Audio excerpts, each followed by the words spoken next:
presentasinya ya. Saya tadinya bingung, saya mau nyampaikan sesi 1 cantik kecantikan luar gitu ya, outer beauty. Sesi 2 inner beauty. Sesi 3-nya apa ya? Saya tak pikir dulu Bu, sesi 3-nya gitu. Tapi ketika saya duduk di kaki Tuhan berdoa, terus saya mikir apa ya yang Tuhan mau untuk para perempuan di Kudus ini. Terus saya teringat untuk tokoh Deborah ini yang mau kita bahas. Jadi 3 sesi ini kita bahas dari Deborah semua supaya Anda pulang dari tempat ini mengingat Deborah, akan ingat materi-materi kita hari ini ya. Tujuannya seperti itu, jadi gampang diingatnya. Ada banyak perempuan dalam Alkitab. Saya tertarik untuk membahas tentang Deborah ini. Dan karena panitia ini nggak punya tema tertentu apa nih yang mau saya bahas, maka saya menggumuli di kaki Tuhan. Terus saya dapat 3 judul ini. Sebenarnya pengajaran Deborah ini berseri-seri beserta dengan pengajaran tentang pohon korma. Apa itu pohon korma? Kan Deborah suka duduk di bawah pohon korma. Pohon korma itu juga diajarkan bersesi-sesi, nanti bisa lihat di YouTube saya. Karena ini kita cuma 3 sesi dan waktunya terbatas, saya berdoa dari materi Deborah yang sebanyak itu mau bahas yang mana. Akhirnya dapat 3 tema ini. Di sesi yang sekarang ini kita akan bahas bagaimana Deborah ini menjadi perempuan yang menarik karena dia hidupnya itu seimbang. Nah, nanti di sesi 2 setelah makan siang kita akan belajar kenapa Deborah itu perempuan yang menarik. Karena dia itu seorang perempuan yang suka memuji dan menyembah Tuhan. Sampai ada di Alkitab nyanyian Deborah ya. Sesi ketiga nanti kita akan belajar Deborah ini perempuan yang memberi dampak bagi perempuan-perempuan lainnya.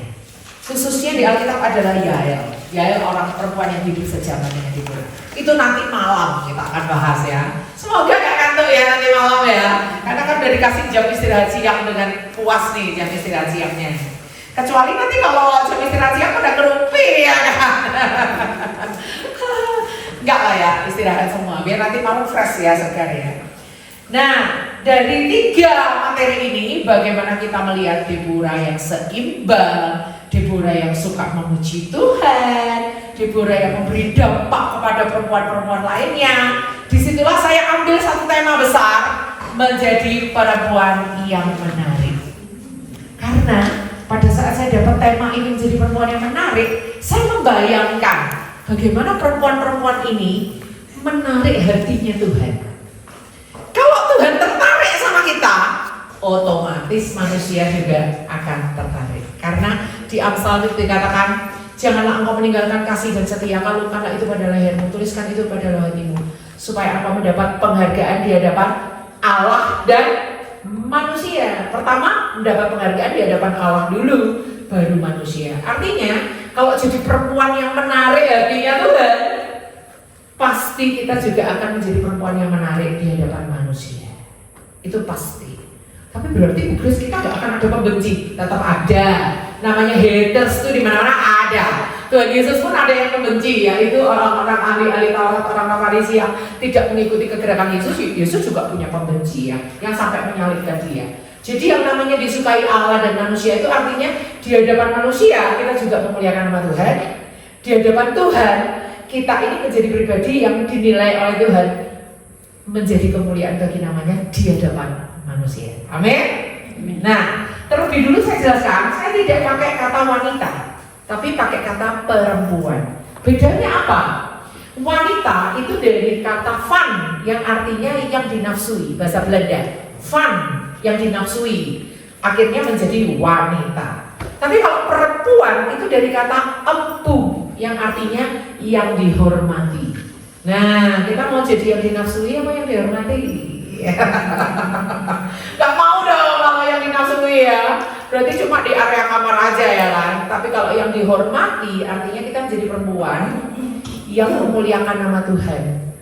Siapapun yang terhubung dengan hidup kita, bersentuhan dengan hidup kita, mereka memuliakan nama Tuhan lewat hidup kita. Jadi saya nggak pakai kata wanita ya, saya pakai kata perempuan.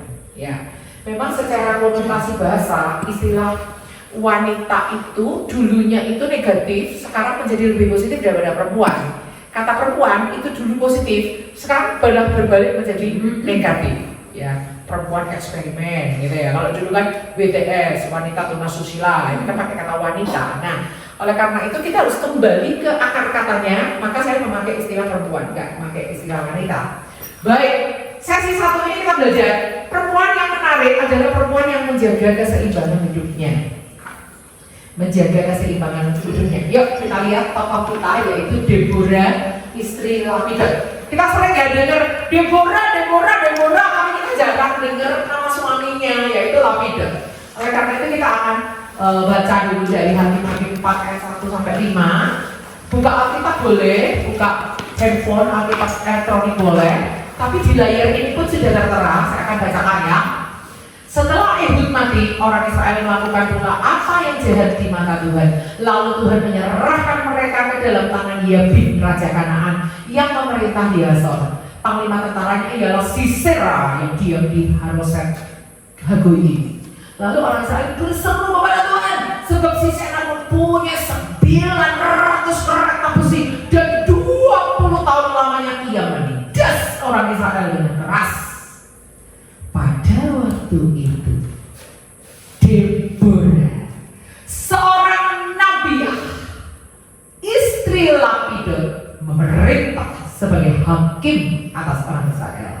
Ia biasa duduk di bawah pohon korma Deborah. Sampai pohon kormanya pun dinamakan pohon korma Deborah ya, karena di pohon itulah Deborah duduk menghakimi bangsa Israel ya.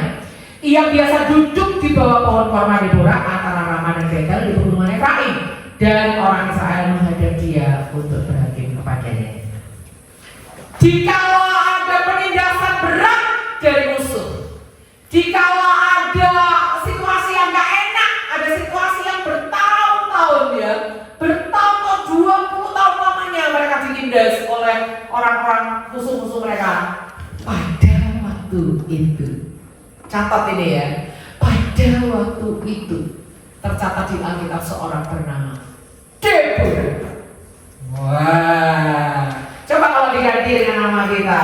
Ketika Indonesia lagi mengalami kerusuhan, Indonesia sedang ada dalam masalah besar, Ibu Pertiwi menangis. Pada waktu itu muncullah Grace Mila, muncullah Ibu Irenda, muncullah siapa gitu ya, nama-nama kita di situ.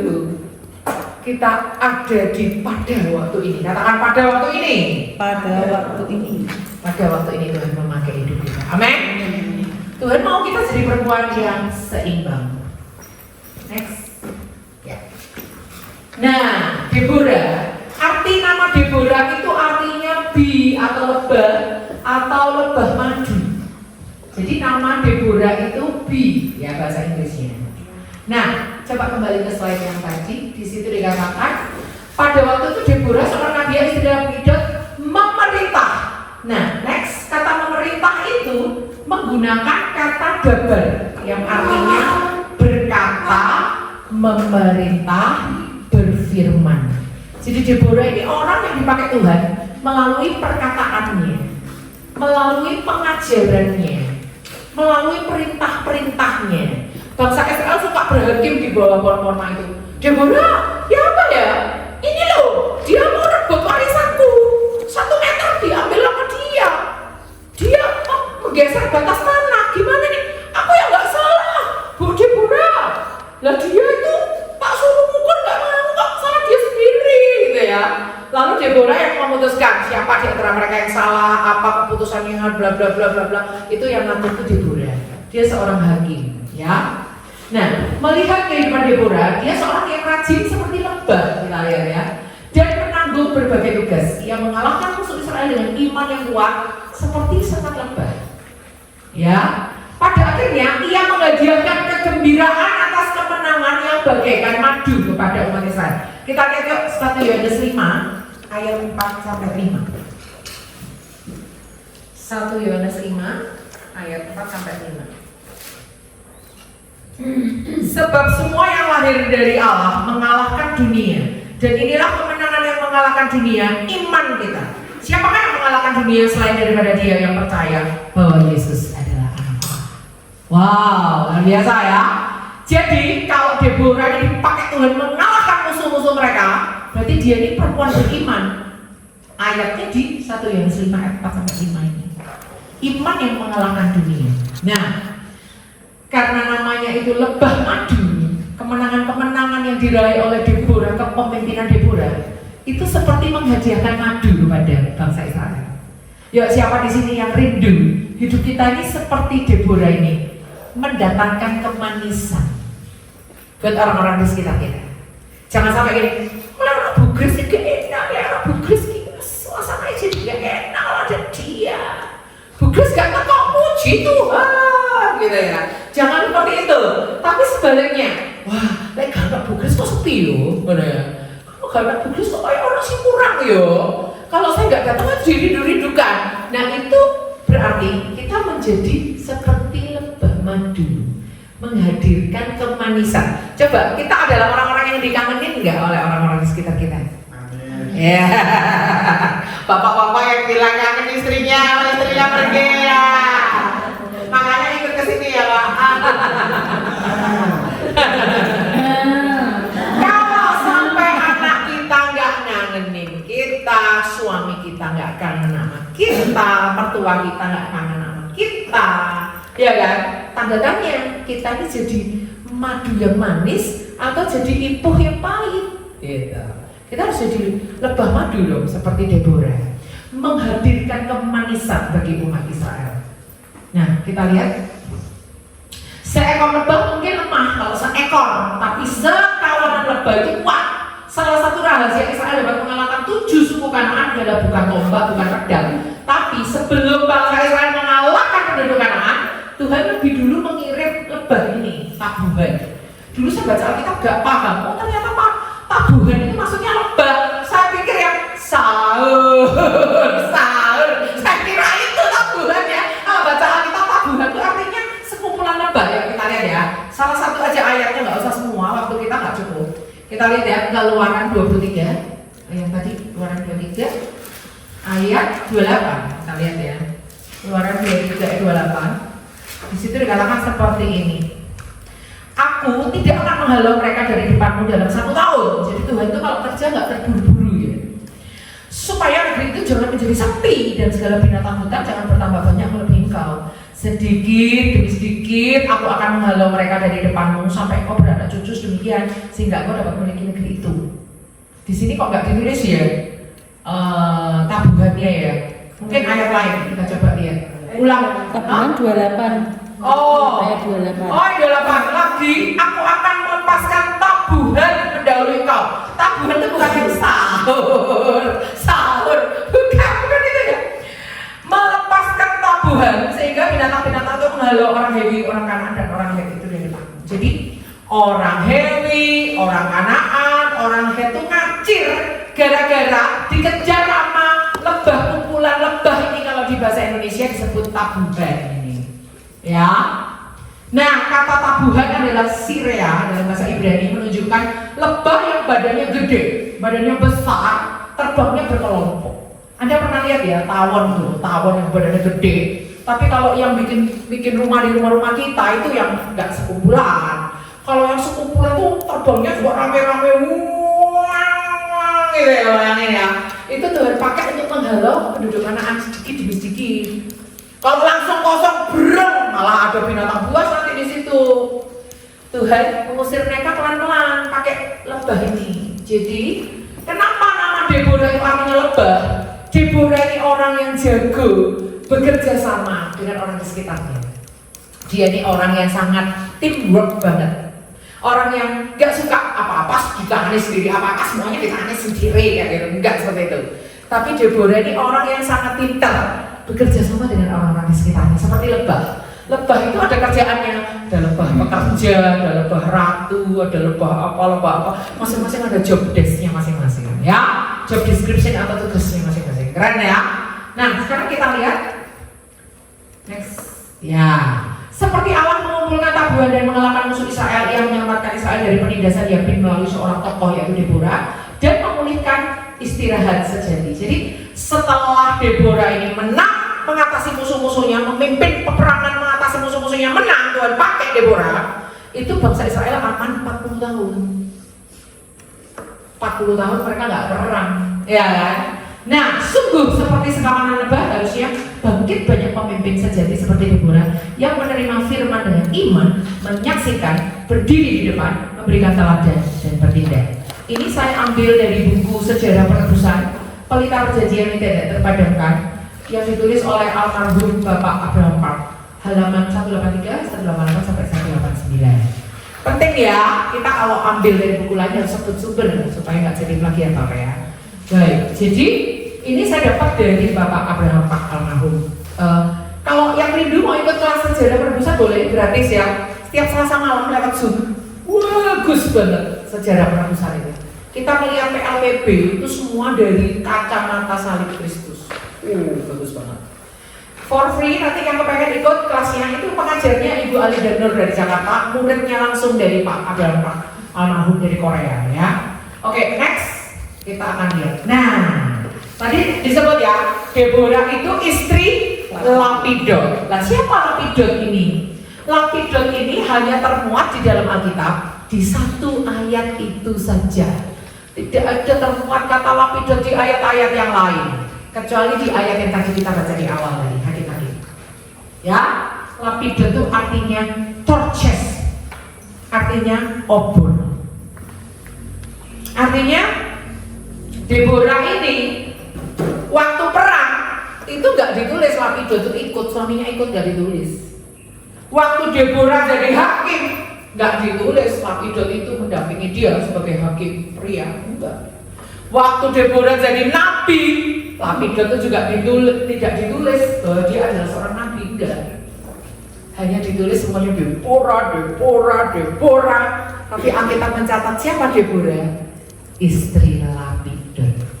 Kita boleh sesibuk apapun dalam pelayanan, kita boleh jadi apa saja di masyarakat, tapi jangan lupa kita harus seperti Deborah. Ada embel-embelnya. Siapa dia?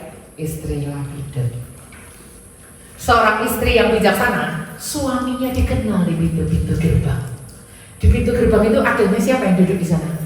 Para pemimpin kota yang memutuskan keputusan atas kota. Itu adalah pria-pria para pemimpin. Seorang perempuan yang bijaksana, dia akan menjadikan suaminya itu dikenal di pintu-pintu gerbang. Sehebat apapun Tuhan memakai kita, ingat, kita punya tudung di atas kita, yaitu suami. Beberapa di sini sudah janda, nggak apa-apa. Prinsip ini bisa kita berikan pada anak mantu kita. Bu Grace, gak cocok kayak buat aku, udah gak punya suami. Gak apa-apa. Kita mau terapkan itu kepada anak mantu kita. Kalau cucu kita udah mau nikah, bahkan kita bisa terapkan ke cucu kita. Karena apa? Alkitab itu menganut pola 3 generasi. Itu ada materinya sendiri. Ya, pola 3 generasi di mana-mana saya sampaikan kalau kita udah jadi nenek. Kita bahkan mungkin udah jadi janda. Gak apa-apa. Semua firman itu tetap bisa berlaku dalam hidup kita. Karena Alkitab menganut pola 3 generasi. Jadi yang janda-janda di sini, bahas suami nih, gak berguna buat aku, gak berguna cuy. Jangan kayak gitu, terapkan nanti ke menantu kita, gitu.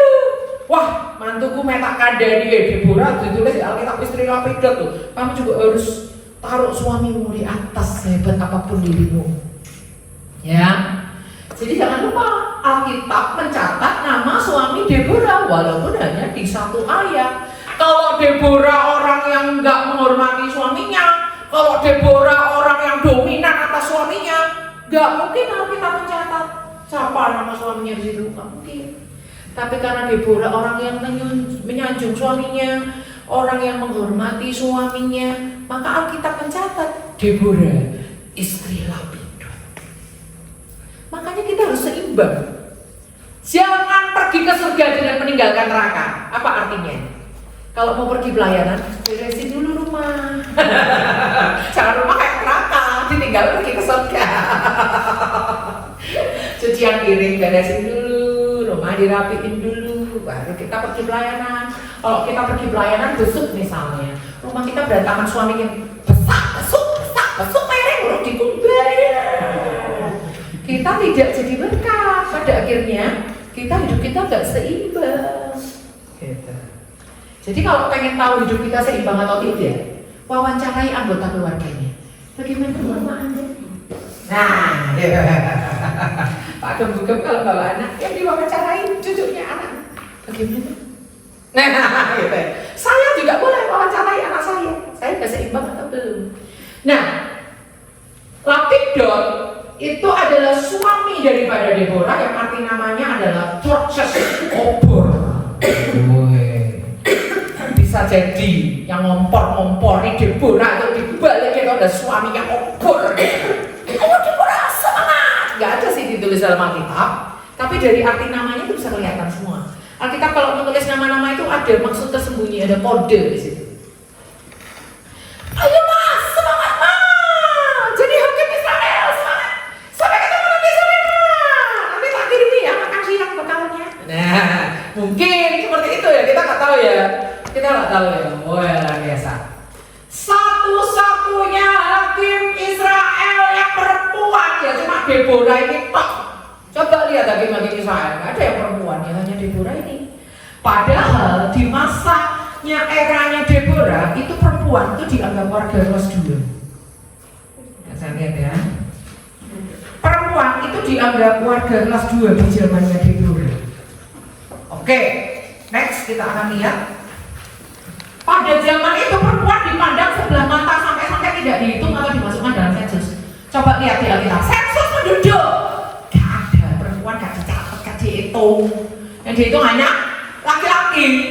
Zamannya Yesus saja 5 roti 2 ikan, terhitung berapa? 5.000 laki-laki, belum terhitung perempuan dan anak-anak. Jadi 5.000 itu 5.000 kakak, bukan 5.000 orang. Karena yang perempuan dan anak-anak gak dihitung, gitu ya. Tapi di zamannya Deborah, pemimpinnya adalah seorang perempuan. Boleh masyarakat mendiskreditkan kita. Ibu, kok saya didengerin lah. Ibu itu soalnya ya omongannya apa bisa dipercaya? Hah? Ketua panitianya perempuan. Ya ampun, emang gak kurang laki-laki kok ketua panitianya perempuan sih, gitu ya. Kita sering didiskreditkan gitu ya. Kita sering dianggap dengan pandangan sebelah mata, gitu ya. Dipandang sebelah mata karena kita perempuan, gitu ya. Jangan mau. Deborah perempuan aja bangkit kok. Orang Israel boleh mendiskreditkan perempuan, tetapi Allahnya Israel gak pernah mendiskreditkan perempuan. Buktinya ada Deborah. Buktinya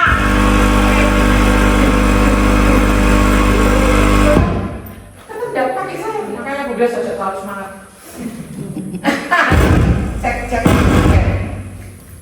Buktinya Deborah, terima kasih Bapak. Buktinya Deborah perempuan. Buktinya nama Alkitab, ada nggak kitabnya yang nama perempuan?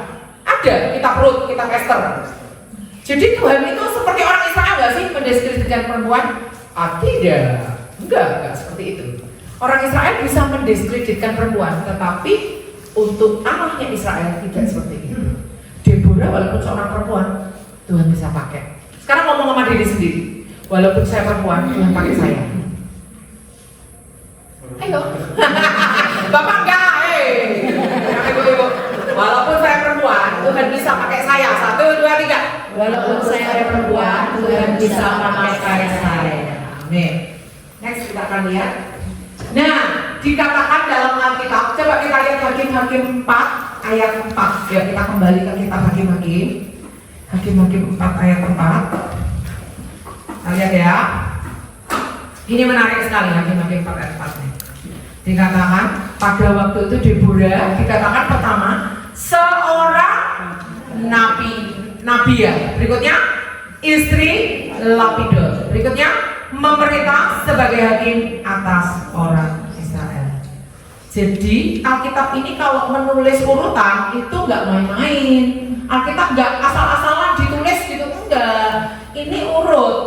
Dia ini kemungkinan sejak masih gadis sudah jadi nabi. Sebelum dia nikah, kemungkinan ya, ini hanya tafsiran saya karena dia disebut dulu sebagai nabiah ini bukan berarti dia nggak seimbang, lebih mendominkan pelayanan daripada keluarga, enggak. Mungkin dia ini dikenal dulu sebagai nabi, terus dia menikah menjadi istri Lapidot. Setelah dia menikah, pelayanan kenabian yang berkembang masuk ke dalam sebagai pelayanan kepemimpinan menjadi hakim atas orang Israel.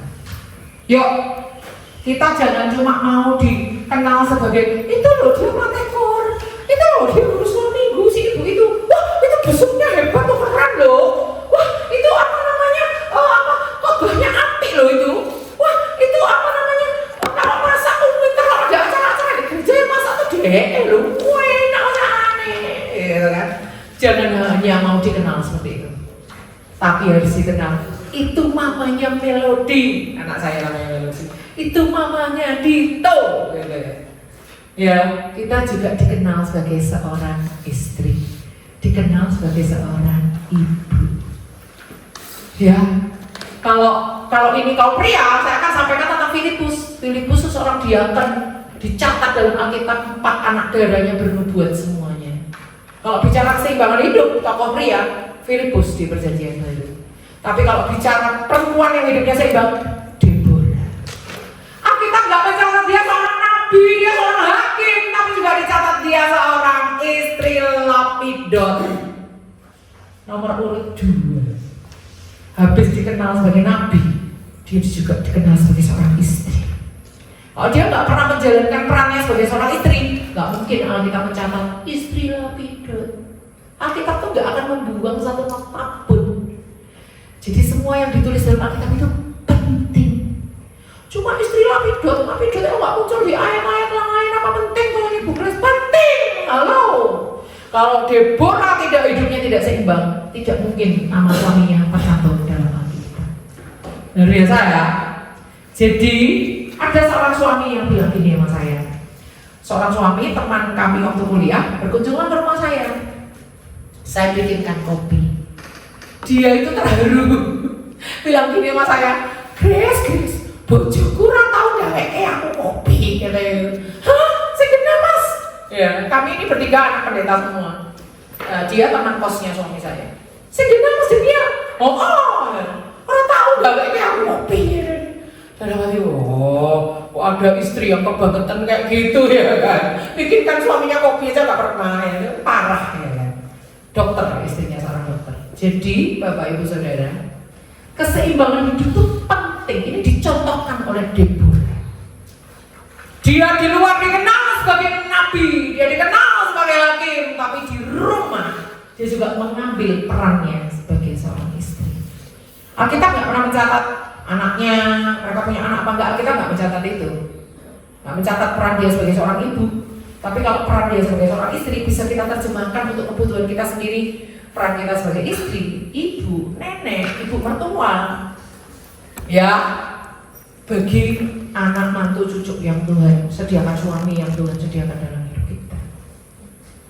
Jangan sampai kayak gini ya, suami kita ada masalah, kita nggak tahu apa-apa. Suruh sebutkan 10 pokok doa buat suami, sampai di pokok 3, pokok doa 4 macet, apa meneo? Coba, bisa nggak? Sebutkan 5 pokok doa untuk suami ibu. Bisa? Berani? 5 aja. Kalau Anda mengenal, pasti bisa. Tapi kalau Anda nggak mengenal suami, nggak bisa. Menyebutkan 5 pokok doa, nggak usah 10, 5 aja, nggak bisa. Pernah nggak sediakan waktu ngobrol sama suami dari hati ke hati? Kalau kami sekeluarga itu punya budaya, habis ibadah sore hari Minggu, kami selalu makan bertiga karena anak saya yang besar kan udah di Surabaya, tinggal anak saya yang perempuan berdua. Kami selalu makan bertiga. Makan itu gak harus di tempat yang mahal, cuma nyoto murah-murah, tapi disitulah kami ngobrol. Di meja makan itulah saya sampaikan nilai-nilai ke anak saya, ke anak kami. Tentang pergaulan lah, dia mau curhat tentang cowok lah, tentang apa. Di situ kita membangun keterbukaan, setidaknya seminggu sekali. Makan gak harus yang mahal, bukan tempatnya harus yang mewah, enggak. Tapi kebersamaan bersama keluarga. Coba Anda bisa sebutkan nggak 5 hal tentang anak Anda? Misalnya, apa hobinya, siapa teman sekelasnya, siapa nama guru wali kelasnya, siapa apa warna kesukaannya, apa makanan kesukaannya. Bisa jawab 5 itu berarti udah lumayan seorang orang tua yang lumayan. Jangan kayak papa saya ini anak pendeta. Papa saya pelayanan di Gunung Tengger, seminggu sekali pulang ke Malang. Tapi pada saat pulang dia tidak menggunakan waktunya untuk mengenal anak-anaknya. Sehingga papa saya disuruh jawab 5 pertanyaan itu aja dia nggak bisa jawab. Warna kesukaan saya apa? Dia nggak akan tahu. Sahabat saya di kampus siapa? Dia nggak tahu. Tak kenalkan 5 kali tetap nggak kenal lagi. Ya. Terus hobi saya apa? Ya itu kalau itu pasti tahu lah. Saya suka nyanyi ya. Kelihatan banget di rumah nyanyi terus ya. Apa aja? Pelajaran kesukaan saya apa? Dia nggak akan tahu. Wali kelas saya siapa? Dia nggak akan tahu. Bukan seorang ayah yang mau kenal dengan anaknya. Nah, kita harus seimbang hidup kita. Seperti Deborah. Dikenal sebagai nabi, dikenal sebagai hakim, dikenal juga sebagai istri. Wah. Mau hidupnya seimbang? Amin. Lanjut ya. Lanjut. Tidak melalaikan perannya sebagai seorang istri di tengah-tengah kesibukannya sebagai seorang nabi dan hakim Israel. Nabi itu kehidupannya benar-benar unik gitu ya. Ada nabi itu yang harus menyepi, bersendirian dengan Tuhan seminggu. Ada nabi-nabi yang model kayak gitu. Itu sibuk gak? Ya sibuk, seminggu meninggalkan keluarganya untuk menyepi dengan suara Tuhan gitu ya. Terus seorang hakim pasti sibuk, ada yang antri nih mau konsultasi sama Deborah nih 10 keluarga. Pasti sibuk dong, tapi dia tetap menjalankan perannya sebagai seorang istri. Next. Nah, dikatakan dalam Alkitab dia berangkat berperang bersama seorang Barak bin Abinoam. Nanti Anda kalau baca di kitab Hakim-Hakim, dia ini memanggil seorang bernama Barak lalu memerintahkan Barak untuk memimpin peperangan. Ya.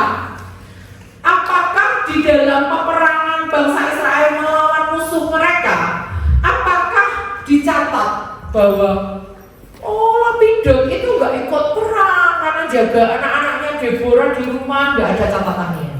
Jadi kita nggak tahu Deborah sama Lapidot itu punya anak apa enggak. Kita juga nggak tahu apakah Lapidot itu ikut pergi berperang atau tidak. Kemungkinan besar Lapidot itu nggak ikut perang di rumah, jaga gawang.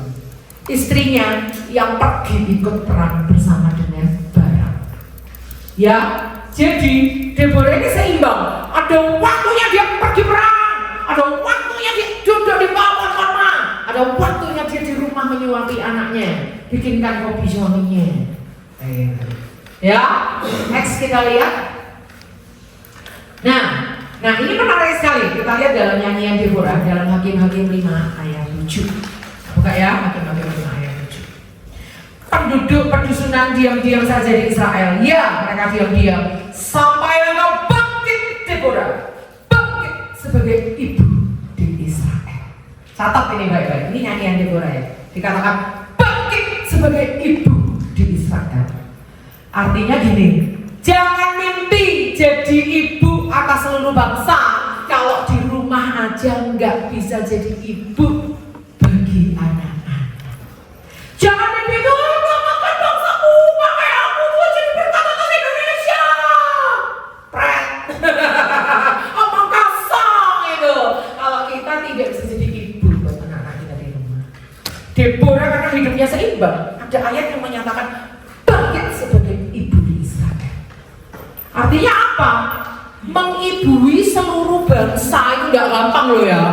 Membawa seluruh bangsa dalam doa-doanya, dalam profetiknya, kenabiannya, di dalam fungsinya dia mengajar, di dalam melakukan semua pelayanannya atas bangsa. Startingnya dari mana? Rumah. Diawali dari mana? Dari rumah. Gak becus ngurus rumah, gak becus ngurus keluarga. Jangan mimpi mau dipakai Tuhan untuk skop yang lebih besar. Karena firman Tuhan berkata, barang siapa setia perkara kecil akan dipercayakan perkara yang besar. Deborah gak akan bisa punya hati ibu untuk bangsanya kalau dia tidak punya hati ibu untuk anak-anak yang Tuhan percayakan di rumahnya. Ayo, kita ada perhatian gak anak-anak kita, sama cucu-cucu kita? Kita ada perhatian gak dengan pola asuh kita udah bener apa enggak? Cara kita ngomong ke anak-anak kita udah bener apa enggak? Saya sarankan ibu-ibu di sini cari website, cari YouTube channel Syara Kitab, di situ banyak playlistnya. Nanti cari playlist yang parenting. Belajar di situ banyak sekali video-video saya itu bisa dipelajari gratis. Usah bayar. Semua yang Tuhan kasih, saya kasih buat Indonesia.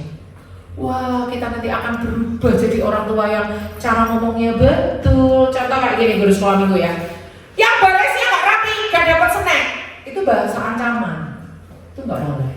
Diganti, siapa yang barisnya rapi, Kak Kris sudah siapkan hadiah. Padahal artinya sama kan? Tapi dirubah menjadi bahasa bukan ancaman, bahasa positif. Bahasa positif. Contoh kalau kita marah sama anak kita, pulang malam-malam, nggak usah pulang sekalian. Itu bahasa menantang. Dan ditangkap sama anaknya, ya udah lain kali dia tambah nggak pulang. Itu ada 22 cara bicara yang salah pada anak, harus dibetulkan. Nah itu saya nggak ada waktu ngajarkan itu semua. Ayo kita belajar jadi nenek, jadi ibu yang baik buat anak mantu cucu yang Tuhan percayakan pada kita ya. Jadi harus jadi seorang ibu yang keren. Jadi seorang ibu yang berdoa buat anak-anaknya. Kalian yang masih jomblo-jomblo ini nggak apa-apa, belajar. Kalian beruntung belajar ini sebelum menikah. Nanti kalau udah nikah telat. Tapi nggak ada kata terlambat. Kita walaupun udah usia berapapun tetap belajar firman ya. Next kita lihat. Nah, kesimpulannya sebelum kita tanya jawab ya. Kesimpulannya tentang Deborah istri Lapidot. Kesimpulannya menjadi wanita yang menarik adalah menjadi perempuan yang menarik adalah perempuan yang menjaga keseimbangan hidupnya. Apakah kita pikir kalau kita setiap hari di gereja terus kita pelayanan terus kita lupa dengan keluarga, apakah itu yakin bisa membuat Tuhan senang? Apakah yakin Tuhan akan tersenyum melihat hidup kita? Kita pikirkan, oh aku setiap hari di gereja loh Tuhan, doa melok, latihan pun melok, besuk melok, masak-masak melok, retreat melok, apa-apa melok, ya Tuhan, tidak pernah absen. Tapi ketika kita nggak menjaga keseimbangan, yakin apakah Tuhan berkenan? Terus Tuhan kasih 5 pertanyaan, sebutkan 5 hal pokok doa tentang anakmu. Sampai pokok doa macet. Pokok doa kedua macet. Apa mana ya Tuhan? 5 kok banyak betul Tuhan. Jadi kamu kurang mengenal anak kamu, hidup kamu kurang seimbang. Biarkan yang latihan kur ganti orang lain. Kamu cuti dulu, urus dulu keluargamu. Contohnya kayak gitu. Jadi jangan kita pikir kalau kita itu hidup kita nggak seimbang, walaupun nggak seimbangnya itu di pelayanan berat, di pelayanan terus. Jangan pikir Tuhan itu senang. Belum tentu. Tuhan itu senang kalau hidup kita seimbang. Waktu hidup kita seimbang, kita ini menjadi perempuan yang menarik. Bukan menarik beca. Bukan menarik beca. Tuhan itu akan melihat hidup kita, Tuhan itu akan wow, ini loh perempuan ini loh keren di dapur ya, keren di pelayanan ya, keren. Jadi istri yang luar biasa buat suaminya, jadi ibu, jadi nenek, jadi mertua yang baik buat mantunya. Semua tak pelayanan juga ada kurang-kurangnya. Bawa jiwa-jiwa pada Tuhan. Berbahagialah orang yang dipuji Tuhan, karena orang yang dipuji Tuhan itu tahan uji. Tapi saya nggak hafal ayatnya di mana. Jadi kita jangan cari pujian manusia. Di mata manusia itu mungkin kita menjadi perempuan yang keren. Kalau kita itu apa? Kayaknya kayak di mana-mana dia ada, dia itu omnipresent, maha hadir. Di acara apapun ada dia. Itu kan di mata manusia ya. Itu di mata manusia. Tapi apakah Tuhan senang kalau kita seperti itu? Contoh praktis ya, di yayasan yang Tuhan percayakan pada saya. Kalau ada anggota yayasan saya yang adalah penulis dan pembicara, jadwalnya dia melakukan tugasnya, ada anggota keluarganya yang ulang tahun atau dia sendiri ulang tahun, dia perlu waktu dengan keluarganya. Saya akan izin. Saya nggak akan ngomeli. Wah, bojone ulang tahun kok balas bayarannya? Enggak. Oh ya silakan Bu, Ibu time dengan keluarga, family time Bu, jaga keseimbangan nggak apa-apa. Di JCA itu nanti bisa diganti pembicara lain, tidak masalah yang nggak ulang tahun banyak, itu ulang tahun sama Ibu, tidak apa-apa Bu, nanti kami atur. Sebagai seorang pemimpin kita juga harus gitu. Persilahkan orang-orang yang kita pimpin itu dorong mereka untuk seimbang.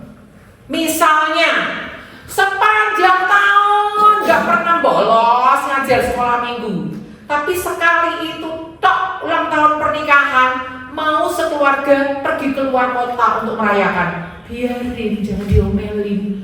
Ulang tahun pernikahan aku sampai nggak ajar selama minggu, teman itu berarti nggak cinta layanan, berarti nggak cinta Tuhan. Jangan biarkan dia hang out dengan keluarganya.